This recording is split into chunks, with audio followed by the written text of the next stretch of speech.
A vector is something that has both magnitude and direction.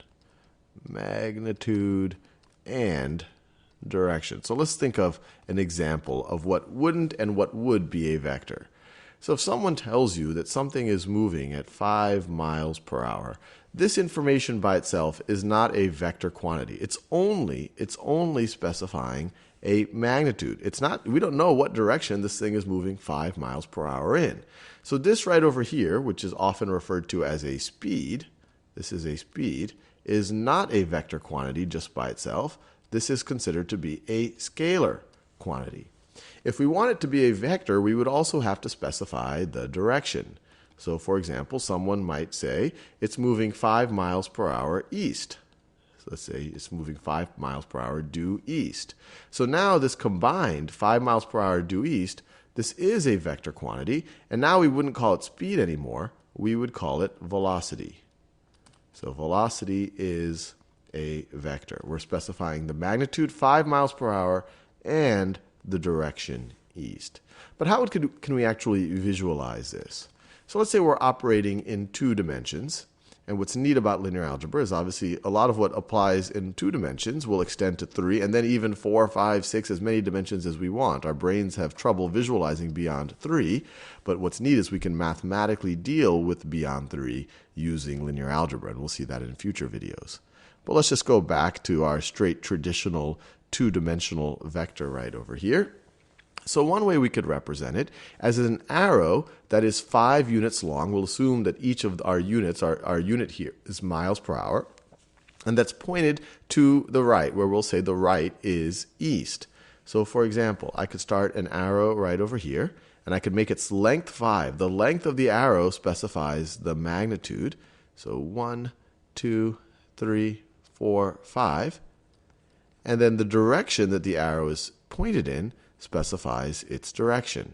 So this right over here could represent visually this vector. If we say that the horizontal axis is, say, east, or the positive horizontal direction is moving in the east, this would be west, that would be north, and then that would be south. Now, what's interesting about vectors is that we only care about the magnitude and the direction. We don't necessarily care where we start, where we place it when we think about it visually like this. So for example, this would be the exact same vector, or would be equivalent vector to this. This vector has the same length, so it has the same magnitude, has a length of 5, and its direction is also due east. So these 2 vectors are equivalent. Now, one thing that you might say is, well, that's fair enough, but how do we represent it with a little bit more mathematical notation so we don't have to draw it every time and we can start performing operations on it? Well, the typical way, one, if you want a variable to represent a vector, is usually a lowercase letter. If you're publishing a book, you can bold it, but when you're doing it in your notebook, you would typically put a little arrow on top of it. And there's several ways that you could do it. You could literally say, hey, 5 miles per hour east, but that doesn't feel like you can really operate on that easily.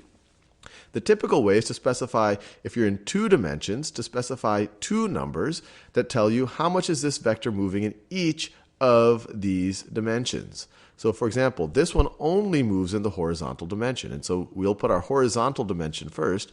So you might call this vector 5, 0. It's moving 5, positive 5, in the horizontal direction, and it's not moving at all in the vertical direction. And the notation might change. You might also see notation, and actually in a linear algebra context, it's more typical to write it as a column vector like this, 5, 0.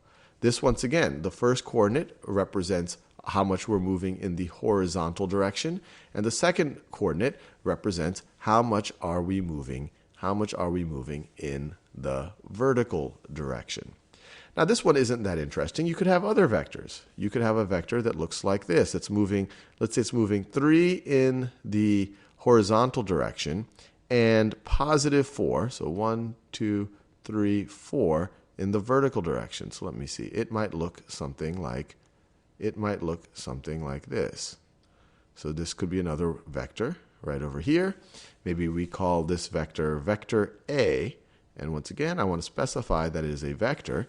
And you see here that if you were to break it down in the horizontal direction, it is moving 3, or it's shifting 3 in the horizontal direction, and it's shifting 4, positive 4, in the vertical direction. So, and we get that by literally thinking about how much we're moving up and how much we're moving to the right when we start at the end of the arrow and go to the front of it. So this vector might be specified as 3, 3, 4, 3, 4. And you could use a Pythagorean theorem to figure out the actual length of this vector. And you'll see, because this is a 3, 4, 5 triangle, that this actually has a magnitude of 5. And as we study more and more linear algebra, we're going to start extending these to multiple dimensions. Obviously, we can visualize up to 3 dimensions. In 4 dimensions, it becomes more abstract. And that's why this type of a notation is useful, because it's very hard to draw a 4, 5, or 20-dimensional arrow like this.